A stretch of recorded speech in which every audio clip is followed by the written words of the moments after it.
Bonjour à tous, merci de nous suivre encore aujourd'hui sur rpmedia.com. Nous recevons André Bourgeot, anthropologue, directeur de recherche au CNRSP. Bonjour Monsieur André Bourgeot. Bonjour. Et merci d'accepter une énième fois notre invitation à venir parler du Mali ici sur notre plateau. Et donc la dernière fois, je crois qu'il y a une semaine ou deux à peu près, le Premier ministre du Mali, Moussa Mara, était présent en France et donc il est passé à l'Assemblée nationale française. Vous avez eu la possibilité de lui poser une question. Il y avait aussi deux députés français qui étaient à côté de lui. Et vous avez posé la question suivante. L'armée française, la MINUSMA et les membres du MNLA ont tenu une réunion secrète au niveau de Kidal pour parler d'une coalition afin de mener une lutte contre le terrorisme. Et vous avez soulevé le problème. Moi, j'aimerais que vous en parliez un peu plus pour nos spectateurs afin que chacun sache de quoi il s'agit, dans la mesure où, en simultané, il se passe des négociations à Alger. Et le but de ces négociations, c'est de permettre à aboutir à une paix durable. Et si pendant que la négociation se passe, l'armée française, la MINUSMA et les rebelles du MNLA se réunissent pour parler d'avenir de lutte contre le terrorisme, on aimerait un peu savoir de quoi il s'agissait précisément dans cette réunion dite secrète. Alors, je ne suis pas dans le secret des dieux parce que je n'ai fait simplement que relater une information qui avait été diffusée par Radio France Internationale à Afrique Matin à 6h30 du matin, il y a maintenant à peu près une quinzaine de jours. Donc cette information étant diffusée, ils n'ont pas mentionné que c'était une réunion secrète, ils ont mentionné qu'il y avait une réunion composée de Français, donc je suppose que c'est des militaires de Barkhane, des militaires de la MINUSMA et des militaires du MNLA, qui se sont réunis pour définir une stratégie pour aller lutter contre les groupes armés narco-djihadistes, qui était ça le contexte. Il semblerait aussi que ces actions qui ont dû se passer il y a 15 jours, 3 semaines, le journaliste n'a pas été précis sur leur intervention, que ces interventions se soient soldées par un certain nombre de motos, puisque maintenant ces groupes salafistes djihadistes ont changé de stratégie, de comportement. Comme vous le savez tout aussi bien que moi, ils ont délaissé les 4x4 au profit des motos, ils se sont coupés la barbe. C'est important, ils portent des pantalons comme tout le monde, c'est-à-dire plus à mi-mollet, donc ça veut dire qu'ils ont des stratégies d'intégration complète dans les populations locales. C'est donc dans ces circonstances-là qu'il y a eu intervention des trois groupes que je viens de mentionner.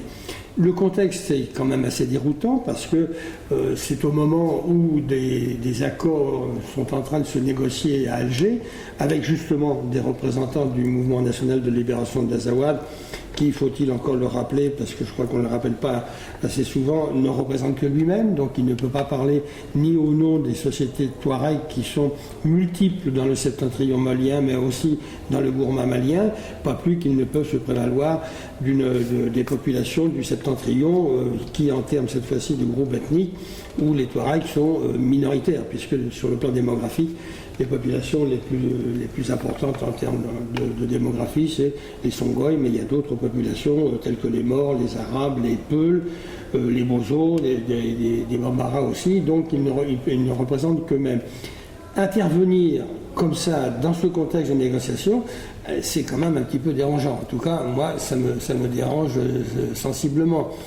Mais ça pose sur le fond le problème de la complaisance, voire même un peu plus que de la complaisance, une certaine connivence, voire une complicité entre les militaires que je viens de mentionner, à savoir ceux de l'opération Barkhane qui est composée de Français et puis ceux de la MINUSMA avec le MNLA. Et ça, quand même, ça va à l'encontre des accords de Ouagadougou qui ont été signés le 18 juin 2013. D'une part. D'autre part, c'est quand même assez humiliant vis-à-vis des éléments de l'armée malienne.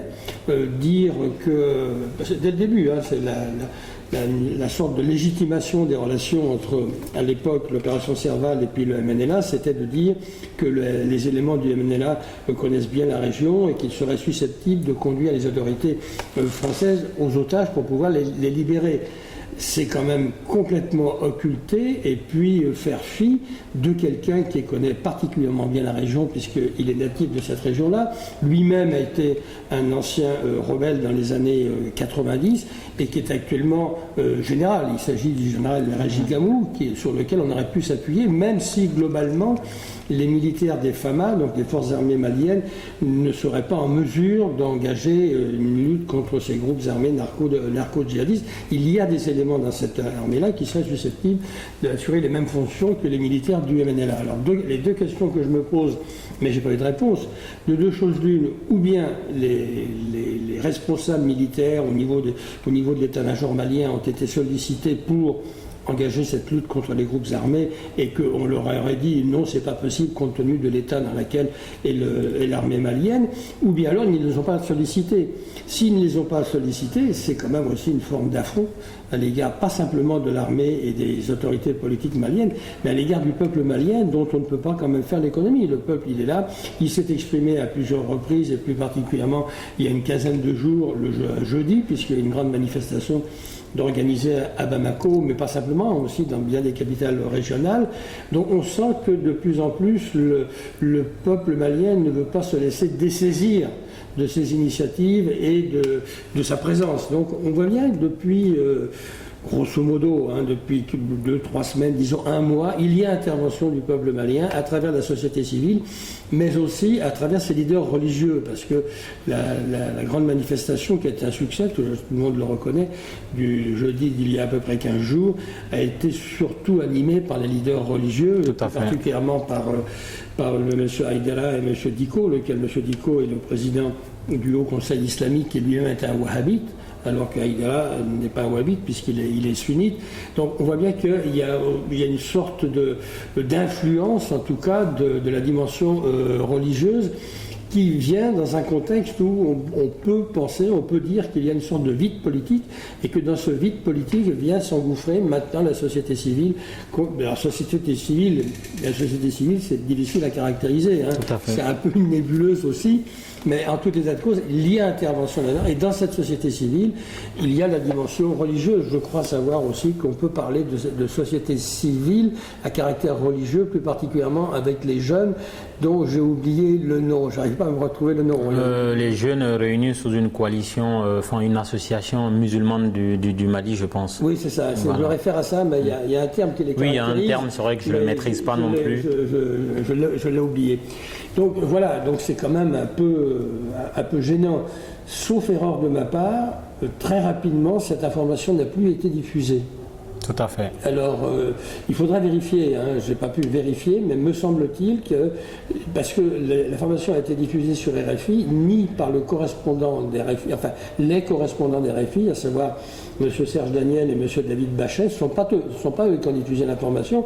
L'information a été diffusée probablement sur une dépêche, à la lecture d'une dépêche de l'AFP, mais si c'est d'une dépêche de l'AFP, c'est aussi Serge Daniel qui fait les dépêches de l'AFP. Donc voilà les choses. C'est quand même extrêmement gênant et déroutant. Alors, si on revient aux négociations qui se déroulent à Alger en ce moment, et si on part sur l'hypothèse de cette réunion-là qui aurait eu lieu, c'est vrai que j'ai pas la preuve aujourd'hui qu'elle ait eu, mais si c'est la radio internationale RFI qui l'a annoncé, en règle générale, ils disent pas ces choses pour rien. Soit il y a un but d'affaiblir l'État central du Mali à travers ces négociations à Alger, mais dans tous les cas, quand il y a une négociation, on ne connaît pas encore les clauses de cette négociation. Il y a un accord qui est prévu au bout. Et à côté, on entend que la France, elle a anticipé sur le fait que le MNLA est son interlocuteur exclusif au nord du Mali pour la raison officielle de sa présence au nord du Mali, à savoir combattre les terroristes. Ça pose quand même un problème sur l'utilité de ces négociations-là. La semaine dernière, j'ai eu à poster un article sur le site RP Média, vous aurez l'occasion de le lire, où je disais que ces négociations à Alger sont une perte de temps pour le Mali, mais du temps politique pour le MNLA. Est-ce que vous êtes de cet avis-là ? Dans des circonstances qui sont celles du Mali, quelle serait l'issue autre que celle des négociations? C'est ça ma question. Il y a l'alternative est la suivante. Ou bien on négocie, ça veut dire en termes politiques, ou bien on refuse la négociation en termes politiques. Et quelle est l'autre alternative? Le recours aux armes? Si c'est le recours aux armes, c'est la catastrophe pour le Mali. Parce que ça va déboucher nécessairement sur des affrontements d'abord intercommunautaires qui existent déjà, où tout se mélange d'ailleurs. Hein. Il y a des règlements de compte qui renvoient à des problèmes du passé, il y a aussi des pratiques de vol du bétail. Là-dedans vient se greffer la nébuleuse d'Al-Qaïda, ACMI, Mujao et Ansar ad-Din. Donc la seule solution qui, de mon point de vue, peut être bénéfique pour le Mali, c'est d'aller à la table de négociation. Oui, mais en fait, moi je suis d'accord avec vous sur aller aux négociations, mais quelles sont les clauses qu'on peut attendre de ces négociations-là? C'est là toute la problématique. Quand vous prenez la caractéristique même de l'Algérie, certains terroristes au nord du Mali font les va-et-vient entre... en fait, ils passent de l'autre côté de la frontière, ils vont faire ce qu'ils ont à faire, ils reviennent au Mali et... Le Mali lui-même a été affaibli avant ces négociations-là et le peuple malien n'est pas représenté dans ces négociations. Il y a juste en fait, je pense que ces négociations ont été taillées à la mesure du MNLA. Est-ce qu'on peut penser ça concrètement? Alors moi, je n'irai pas jusqu'à dire que les négociations ont été conditionnées et prévues et élaborées en fonction pour que ce soit le MNLA. Donc je ne pense pas qu'on puisse aller là. En revanche, le problème que vous posez, c'est les conditions politiques des négociations. Ça veut dire que le rapport de force politique actuellement, issu aussi des événements du 21 mai, ne sont pas tellement favorables aux autorités maliennes. Bon, c'est quelque chose qui existe, il faut le prendre en compte. Mais qu'est-ce qu'il faut attendre pour aller aux négociations? Premièrement. Deuxièmement, la question de fond que vous posez, est-ce qu'il était pertinent d'aller aux négociations actuellement dans un rapport de force politico-militaire qui n'est pas favorable aux autorités politico-militaires maliennes? C'est un peu comme ça que je comprends votre question. Ça repose le problème de la durée des négociations. Or, il semblerait que du point de vue français, il y a une sorte de pression qui s'exerce sur l'ensemble des négociateurs en disant il faut que ces négociations aboutissent avant la fin de l'année sur quelque chose de concret. J'ai déjà entendu ce type de discours au moment des élections présidentielles, puisque le président Hollande avait dit qu'il serait intraitable sur la date des élections présidentielles. Tout comme d'ailleurs les Américains. On ne parle pas beaucoup des Américains, mais enfin les Américains sont quand même présents. L'ambassadrice des États-Unis d'Amérique tenait exactement les mêmes types de propos. Intraitable aussi pour les élections législatives. Donc, on a vu dans quelles conditions se sont déroulées les élections, il y a eu des dysfonctionnements, etc. Bref, c'est le passé. Et je constate qu'actuellement, c'est un peu le même type de discours en disant il faut déboucher sur des accords avant la fin de l'année. Or, la situation n'est plus du tout la même que celle, au pluriel, qui prévalait en 1995 et en 2006. Il y a des enjeux énormes sur le septentrion. Le septentrion a été occupé à la fois par le MNLA, mais aussi par les groupes armés narco-djihadistes. Il y a eu de facto une partition du territoire, d'une part, et d'autre part, les objectifs du MNLA, clairement déclaré, c'est l'indépendance. Donc c'est une situation complètement inédite. Et dans cette situation inédite, il faut prendre le temps de la négociation pour déboucher sur quelque chose qui est, selon le vocabulaire en usage tout le temps, on ne sait pas très bien ce que ça veut dire, pour que ça débouche sur quelque chose de durable. Ensuite, ce que je voudrais dire, c'est que lorsque ces groupes armés, rebelles, à dominante touareg, mais aussi arabes, avec quelques éléments de Songhai, etc., déclarent qu'ils ne remettent pas en cause les frontières actuelles du Mali, n'importe qui peut le dire, le problème n'est pas là. Personne ne remet en cause actuellement les frontières issues de la période de décolonisation. Personne. En revanche, et c'est là où c'est extrêmement important, on procède à une réorganisation du politique à l'intérieur de ces frontières. Donc le MNLA peut très bien dire, mais nous on ne remet pas en cause l'intégrité territoriale, puisqu'on respecte les frontières. Je rappelle que le Mali est frontalier avec 7 États-nations africains. En revanche, si vous procédez à une réorganisation du politique à l'intérieur de ces frontières, vous tombez sur les revendications de système fédéral, puisqu'ils ont publié un texte en pleine négociation, faut-il encore le souligner, en pleine négociation, ils ont publié un texte qu'ils ont appelé le traité de paix, où ils proposent un système fédéral avec une fédération de l'Azawad, 75% du territoire, que ça, et une fédération du Mali, 25% du territoire. Donc c'est à partir de là qu'ils reviennent sur des bases plus sereines, mais ça ne passe pas par la dimension armée. Donc ça, actuellement, c'est à l'ordre du jour. La deuxième chose qui est aussi à l'ordre du jour, donc ça veut dire qu'ils écartent le problème de l'indépendance. Ils ont toujours dit que leur revendication première était l'indépendance. Ensuite, ils sont passés à un cran un peu inférieur, ils ont parlé d'autonomie. Je reviendrai un peu tout à l'heure sur cette notion d'autonomie.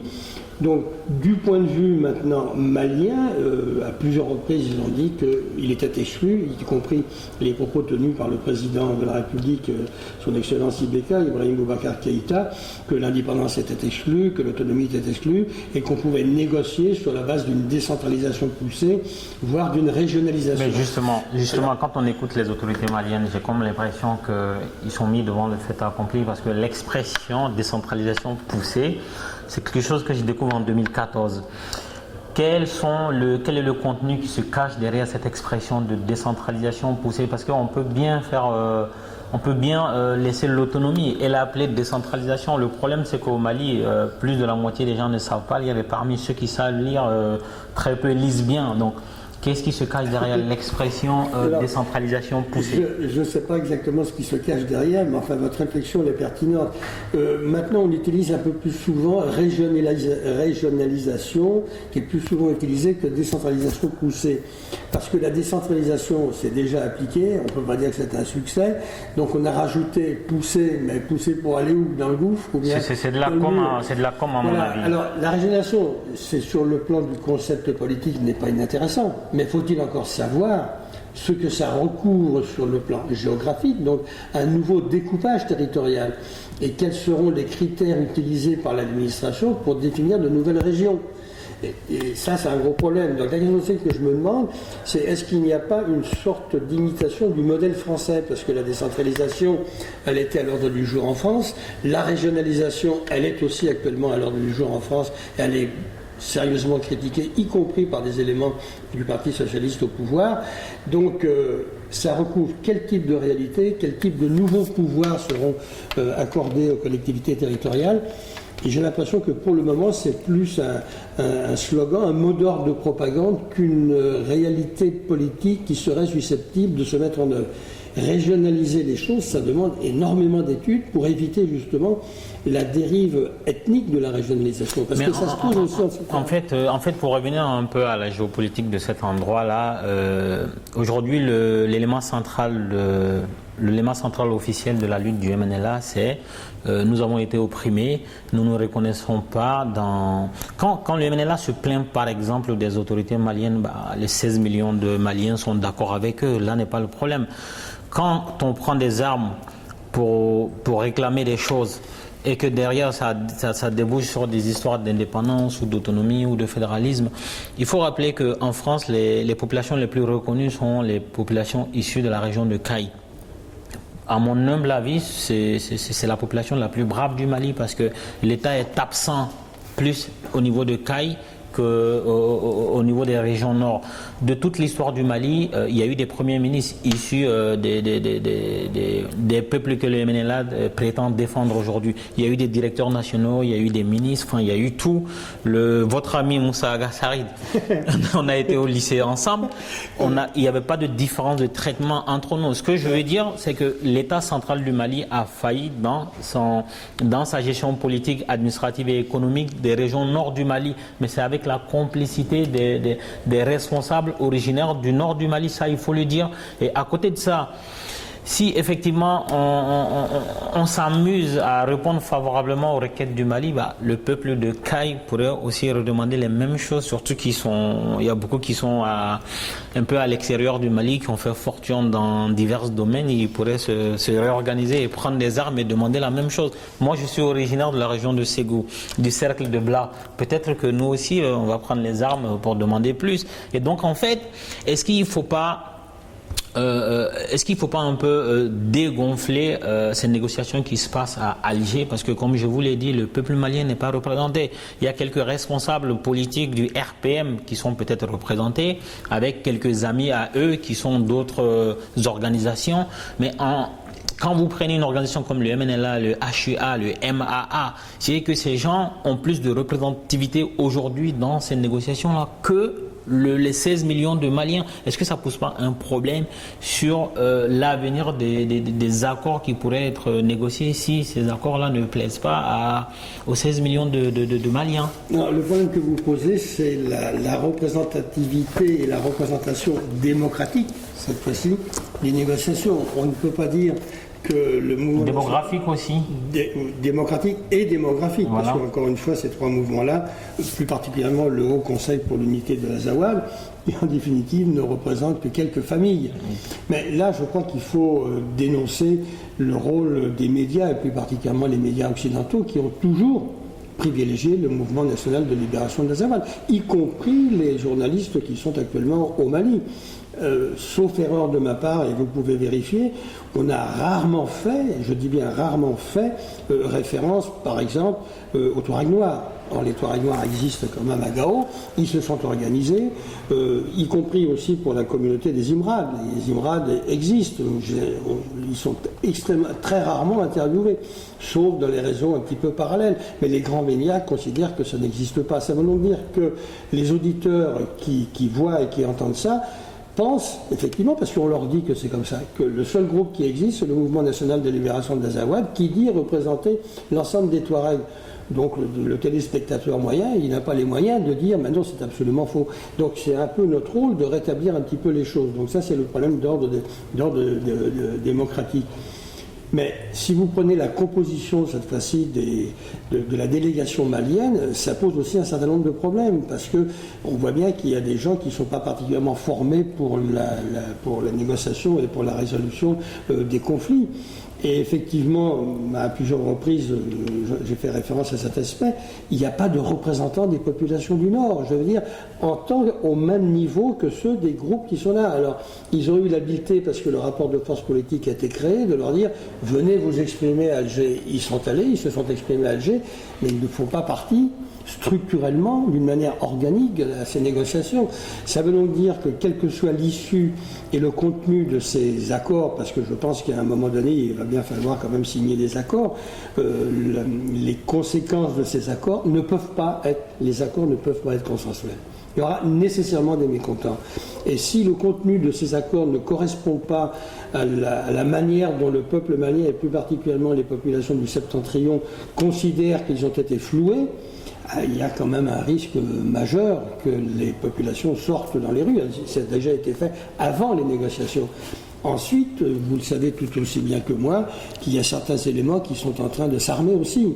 Donc, si une partie de la population du Septentrion commence à avoir une nouvelle relation à la politique qui passerait aussi par les armes, parce qu'ils constatent que c'est par les armes qu'on se fait respecter, c'est extrêmement dangereux. Ça peut déboucher sur des formes, encore une fois, d'affrontements armés intercommunautaires, et ça peut générer des embryons de guerre civile. C'est pour ça qu'il faut être extrêmement prudent, que la seule carte à jouer, de mon point de vue, c'est le rapport de force politique. Parce que s'il y avait effectivement des processus de guerre civile au Mali, ce serait la fin du Mali. Et la question que je me pose suivante, c'est est-ce qu'il n'y a pas des forces politiques, et plus particulièrement des forces occidentales, qui ont intérêt à ce que le Mali devienne un véritable chaos, y compris à travers des affrontements interethniques. Je crois que l'enjeu est là. C'est la raison pour laquelle la petite divergence que j'ai avec vous, c'est qu'il n'y a pas d'autre solution que d'aller aux négociations, mais effectivement se pose le problème du contenu du résultat de ces négociations. Non, mais en fait, il n'y a pas de divergence. Non, il n'y a pas de divergence. Le contenu, ça va être qu'est-ce qu'on va faire, qu'est-ce que les autorités maliennes vont faire des ex-rebelles. Est-ce qu'ils vont les intégrer dans l'armée? Parce que l'histoire a parlé aussi. Hein. Il y a eu des rébellions il y a quelque temps. J'allais en venir. Il y a quelque temps, ils ont intégré l'armée dans un grade important qui ne correspondait pas nécessairement à leurs compétences. Et l'immense majorité de ces intégrés de 1995 et de 2006 ont déserté. quel est l'État au monde et quelle est l'armée au monde qui ne sanctionnerait pas des déserteurs? Je vous pose la question. Voilà, toutes les armées du monde, à commencer par la France. En fait, pour revenir aux négociations, moi j'ai toujours été pour les négociations. Le problème, il n'est pas là. En fait, on a précipité les élections, c'est-à-dire qu'on a, pardon, les négociations, on a décidé et on a dit au Mali, vous irez aux négociations. Et les négociations n'ont pas lieu à Bamako. Et ça, c'est un paradoxe, personne n'en parle. C'est-à-dire que le président Ibeka, l'une de ses particularités parmi les 24 ou 25 candidats aux élections présidentielles, c'est qu'il a foulé le sol de Kidal pendant la campagne présidentielle. Soumaïla Cissé a dû le suivre pour faire la même chose. Et le candidat de l'ADEMA, Draman Damele, a dû faire pareil. Le Premier ministre Moussa Mara n'avait pas les moyens d'y aller. Il connaissait personne qui a un hélicoptère ou un avion, qui connaît des gens à la mission Serval qui puissent le faire atterrir là-bas. Les 21 autres candidats, ils ne pouvaient pas. Donc en fait, Ibeka a joué sur le fait que je suis l'homme de la situation. Quand je vais arriver, on va trouver une solution. S'il y a des négociations, elles auront lieu à Bamako. Une fois élu, il a répété la même chose. Des élections n'auront lieu nulle part qu'à Bamako. Donc le fait que les élections soient déplacées de Bamako vers Alger, sachant que lui, entre-temps, il allait draguer le Maroc pour que le Maroc prenne la place de là. Est-ce que quand on met bout à bout tous ces paramètres-là, plus le fait que le Bénin ne représente personne au nord du Mali, à part peut-être l'équivalent d'une salle de classe de CM2, donc une vingtaine de personnes, est-ce que ces négociations ne sont pas biaisées dès le départ? C'est pour ça que je me pose la question des clauses de ces négociations-là. Est-ce que c'est quelque chose qu'on n'a pas prévu pour déstabiliser davantage le Mali, donc une perte de temps pour le Mali et un temps politique pour le MNLA? Alors, je pense que ces négociations enclenchées comme elles l'ont été, n'ont pas pu se faire en dehors de pressions multiples. Je vais caractériser les pressions multiples, ça n'a pas pu se faire sans qu'il y ait eu au préalable des entretiens avec les autorités politiques françaises, d'une part. Et d'autre part aussi avec l'Algérie. On ne peut pas minimiser, on ne peut pas écarter l'Algérie qui assure un rôle très important dans la sous-région, même une dimension un peu hégémonique, dans un contexte où le président Ibeka, au moment de son investiture, a fait le choix du Maroc, ce qui était déjà quelque chose de politiquement significatif. Donc on voit que maintenant le Mali, et plus particulièrement le MNLA, devient l'enjeu de puissance régionale et internationale. Enjeu du côté des Français, enjeu du côté des Marocains et du côté des Algériens, mais aussi du Burkina. Donc ils interviennent dans une position où ils sont quand même confortables. Oui, confortables par rapport. Donc, quelle est la marge de manœuvre des autorités maliennes dans ce contexte-là où manifestement il y a des pressions qui sont exprimées, et quelle est la marge de manœuvre aussi par rapport aux religieux? Et donc, de mon point de vue, elle est quand même extrêmement faible. D'où le fait que ça s'est fait effectivement dans un rapport de force politique qui n'était pas du tout, et militaire, c'est important, favorable aux autorités maliennes. Mais j'en reviens sur le problème de la présence du Premier ministre Moussa Mara. Si effectivement on veut, si le politique et les politiques veulent affirmer leur souveraineté, ça veut dire qu'elles ont le droit d'aller partout sur le territoire national. Ça, c'est au niveau du principe. Alors, est-ce qu'il était pertinent de le faire à ce moment-là ou pas? Ça, c'est autre chose. Mais au niveau du principe, il fallait dénoncer qui, en premier lieu, le fait qu'il y a eu des sous-préfets, des préfets et des fonctionnaires maliens qui se sont fait assassiner avant de dénoncer le problème que le Premier ministre soit allé à Kidal le 17 mai. Il a exercé sa souveraineté, c'est conforme aux accords de Ouagadougou. Donc je crois qu'il faut dissocier ces deux aspects. Ensuite, va se poser, c'est la raison pour laquelle le peuple n'est pas représenté, il se manifeste. Ça veut donc dire qu'à l'issue de ces accords, on peut s'attendre aussi à ce qu'il y ait une sorte de peuple en marche. C'est pas impossible. C'est pas impossible non plus que les populations du septentrion s'organisent et fassent une colonne de marcheurs qui partirait de Gao jusqu'à Kidal. Kidal est au Mali, sauf erreur de ma part, c'est encore au Mali. Et c'est ce que la communauté internationale dit. Voilà, en tout cas, c'est ce qu'elle dit. Donc on peut imaginer que ces gens disent, nous on a de la famille à Kidal. Vous nous avez expulsés parce que nous étions noirs. Il faut le rappeler ça quand même, qu'il y a eu une expulsion des populations noires de Kidal, que l'on a mis dans les camions, on a dit dégagez, vous foutez-nous le camp à Gao. Bon, ça fait quand même un peu froid dans le dos. Mais sauf qu'il n'y a pas beaucoup de gens qui le disent. Oui, mais ça, il faut le rappeler. Et la grande radio, elle ne le dit pas non plus. Ni la grande chaîne 24 ne le dit pas non plus. Mais moi, quand on me donne le micro, je rappelle toujours ça. Parce que ça veut dire aussi que le peuple malien, de facto, il est chez lui. Il peut aller là où il veut. Imaginez maintenant que cette colonne de marcheurs, avec des populations de Gao, Tombouctou, se rendent à Kidal. Que vont faire les groupes armés rebelles? Ils vont leur interdire?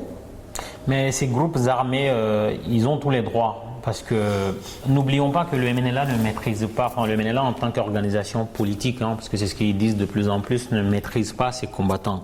Parce que c'est assez hétérogène, c'est pas quelque chose d'homogène, et c'est assez hétérogène. Et donc il y a des mercenaires, il y a des gens qu'on ne maîtrise pas, il y a des gens qui ne vivent que par l'adrénaline de la guerre. On ne peut pas un jour leur dire, on va signer la paix, on va se calmer. Soit ils trouvent un poste ailleurs pour aller se battre, soit ils se rebellent contre ceux qui les ont employés. Donc, moi, ça me ramène à la question suivante. En cas d'accord non favorable aux velléités indépendantistes, souverainistes ou c'était quoi le troisième, en tout cas aux velléités du MNLA, en cas d'un accord qui satisfasse le Mali, quelles sont les garanties que le MNLA va respecter sa part du deal, sachant que les accords de Ouagadougou n'ont jamais été respectés par le MNLA. On parlait, l'un des points saillants de cet accord-là, c'était le cantonnement des combattants du MNLA, et de sorte à ce que l'armée malienne puisse patrouiller, ça n'a jamais eu lieu, c'est l'armée malienne, les FAMA, qui ont été cantonnés à Kidal. Donc aujourd'hui, à l'issue de ces négociations-là à Alger, en cas d'un accord, en cas d'un deal, quelles sont les garanties, quelles sont les pressions qu'on pourrait mettre sur le MNLA pour respecter sa part du deal, pour qu'on aille vers cette fameuse paix durable? S'il n'y a pas de nouvelles pratiques, de nouveaux comportements issus de la communauté internationale, ça veut dire dans le cas précis la MINUSMA et puis le Barkhane, qui seraient susceptibles de garantir justement le contenu des accords, s'il n'y a pas de changement de comportement, je pense qu'il n'y a pas de garantie. Puisque le Mali s'en remet de facto dans les faits, s'en remet à la MINUSMA et à Barkhane. Barkhane est là pour former les militaires maliens, mauritaniens, nigériens, tchadiens et burkinabés à la lutte contre le terrorisme. Et donc, qu'est-ce qu'ils vont faire? Moi, je ne vais pas m'aventurer pour dire les accords seront respectés. Vous voyez bien ce qui se passe. Déjà au moment des accords, vous avez une réunion, une plateforme commune, elle dure 3 jours, 4 jours, ensuite ça se chamaille, il y a division, etc. Les accords, on l'a vu aussi dans le passé, les accords aussi ont été dénoncés par certaines parties. Donc c'est un petit peu malheureusement entre les mains de la communauté internationale. Et si ça se fait en 2014, est-ce que les FAMAS auront pu se reconstituer d'une manière rigoureuse, c'est-à-dire dans la chaîne de commandement? Sinon, je pense que ce sera difficilement applicable. Et si c'est difficilement applicable, ce que je crains, c'est qu'il y ait des affrontements. Oui, mais en fait, j'ai le sentiment aussi que c'est toujours les questions des médias. Enfin, il y a quelques intellectuels qui viennent, qui distillent quelques phrases comme ça dans la nature. Les grands médias reprennent et les petits médias maliens que j'accuse souvent, qui ont peu de matière grise en matière, en fait, se mettent à reproduire ces mêmes propos sans analyse. On ne peut pas demander à un État, il n'y a aucun État au monde, ni les États-Unis, ni la France, ni la Grande-Bretagne, ni l'Allemagne, il n'y a aucun État au monde qui affronte tout seul le terrorisme. On ne peut pas demander au Mali seul de faire face. Tout le monde a reconnu qu'au nord du Mali, la France est intervenue sous mandat de l'ONU parce que le président Dioncounda, président de la transition, a demandé à ce qu'on vienne combattre le terrorisme. On ne peut pas dire que le Mali n'est pas prêt, même si l'armée malienne était l'armée du Nigeria qui elle-même aujourd'hui n'arrive pas à faire face au Boko Haram. Tout pays du monde a besoin d'une coalition militaire pour combattre les terroristes. Donc, est-ce que ce n'est pas une phrase qu'on lance dans l'inconscient collectif pour affaiblir l'armée malienne que de dire que les FAMA ne sont pas en mesure tout seuls de vaincre les terroristes? Aucun pays, pourquoi on demanderait au Mali seul d'avoir une armée capable de se battre contre le terrorisme? Le même problème se pose au Niger, où on voit bien qu'il y a, c'est ce que j'ai appelé par ailleurs la militarisation de l'espace saharo-sahélien. Militarisation qui se caractérise d'une manière concrète avec la présence d'abord de Serval et surtout de Barkhane, puisque Barkhane maintenant couvre l'ensemble de cet espace des pays que j'ai cités tout à l'heure avec une présence, je crois, de 3000 hommes. Au Niger, c'est sensiblement la même chose. Vous avez à Agadez les drones américains. On voit bien qu'il y a un retour des militaires américains avec une technologie américaine. Donc ce que vous décrivez, c'est aussi valable pour le Niger. Donc ce processus de militarisation il se généralise dans un contexte où le système capitaliste est en crise. Et à chaque fois que le système est en crise, il exporte cette crise-là. Mais en même temps, pour l'exporter, il faut qu'il ait des garanties. Alors la question qu'on peut se poser, c'est est-ce que la présence de militaires français, africains, de la MINUSMA et aussi américains ne vise pas à protéger des marchés, je pense, ou l'acquisition de marchés. Vous avez la réponse tout seul. Voilà. Et je pense aussi que Barkhane n'est pas simplement un mur qui va protéger l'espace saharo-sahelien, il va protéger aussi les pays côtiers. Les pays côtiers, c'est pas n'importe quoi. Le port d'Abidjan, vous savez très bien qui est au port d'Abidjan. Bolloré. Donc, voilà, Bolloré. Donc c'est aussi une manière de protéger les militaires. Maintenant, ça s'appelle plus l'ICON, je ne sais pas comment il s'appelle, des militaires qui sont basés aussi à Abidjan. Pareil pour le Tchad. Donc on voit bien que l'économie est en train de se militariser. Et c'est ça qui me paraît inquiétant. Et dans cette militarisation, quel est le rôle des États-nations considérés comme étant des États de droit? Quelle est leur marge de manœuvre par rapport à ça? Est-ce qu'il y a des relations de subordination entre Barkhane, les Américains, et les autorités militaires et politiques maliennes? Je vous pose la question. Si vous permettez, je inverse un peu les rôles. Je pense que c'est moi qui pose les questions ici et vous avez la réponse à vos questions. Non, mais pour appuyer ce que vous dites, les cinq États permanents, les 5 membres permanents des Nations Unies sont les plus gros vendeurs d'armes au monde. Et le territoire sur lequel il y a plus de munitions utilisées, c'est le continent africain. Donc c'est un marché à prendre. Le marché de l'industrie de l'armement, c'est une industrie juteuse et qui se passe sous le manteau. En fait, on n'en parle pas sur TF1, France 2, mais ça se passe. Et sachez aussi que la paix se signe sur le dos du marchand d'armes. Le marchand d'armes n'a aucun intérêt à ce que la paix se signe. Et donc, où mettre le curseur ? Je ne sais pas, peut-être que vous allez nous dire pour conclure cette belle émission. Pour conclure, peut-être pas, mais si vous parlez des armes, on peut difficilement parler des armes sans parler de la cocaïne. Oui, parce qu'on voit bien, tout le septentrion est actuellement, même encore maintenant, même avec les interventions, c'est encore une zone de non-droit. C'est-à-dire qui procure des armes aux salafistes, aux djihadistes, et qui procure des armes aux groupes armés rebelles. Si ce n'est pas aussi la cocaïne, il ne faut pas se voiler la face. Les enjeux, y compris les scissions à l'intérieur des groupes, c'est je vais me battre à l'intérieur de mon groupe parce qu'il y a des problèmes de compétition et de leadership pour le contrôle de l'acheminement de la cocaïne. Et ça passe aussi par des affrontements interethniques et plus particulièrement entre les morts de Tarkin, qui sont connus pour contrôler une partie de l'acheminement de la cocaïne, et des Touaregs qui, il n'y a pas de raison que non plus, comme on dit en Afrique, ne croquent pas dans la chose. Donc il y a des liens entre trafic d'armes, tout trafic illicite, et avec la cocaïne. Quel est le pouvoir politique qui serait suffisamment fort pour s'attaquer et s'atteler à ça? La coalition. Ça vient d'Amérique latine. Ça passe par la Guinée. Ça veut dire que le Sahara, qui était considéré autrefois comme étant un entre-deux, devient un carrefour. Un carrefour de dispersion de tout ce qui est illicite. Voilà. Je ne sais pas si ça peut servir de conclusion. Oui, ça peut servir de conclusion. En tout cas, merci de vos analyses par rapport à cette situation. Je rappelle à nos spectateurs que André Bourgeaud, ses livres sont disponibles chez les libraires. Donc procurez-vous, c'est quelqu'un qui est carrément allé vivre dans les pays du Sahel, donc qui sait de quoi il parle, donc, et qui est très très disponible parce que chaque fois qu'on a besoin de lui, vient nous apporter son analyse. C'est rare à ce niveau, donc on tient à remercier André Bourgeaud et on remercie nos spectateurs qui sont très nombreux à nous suivre et puis d'autres choses suivront. Restez connectés sur www.rpmedia.com. J'allais oublier la caméra woman Mariam Sissoko qui fait un travail formidable. Il y a nos 2 tweeters ici, Moussa Mansa, Babadem de l'association Adem France, qui est un magicien. En tout cas, moi, c'est mon magicien. Il fait des choses merveilleuses. On remercie tout le monde et à très bientôt. Merci de m'avoir invité.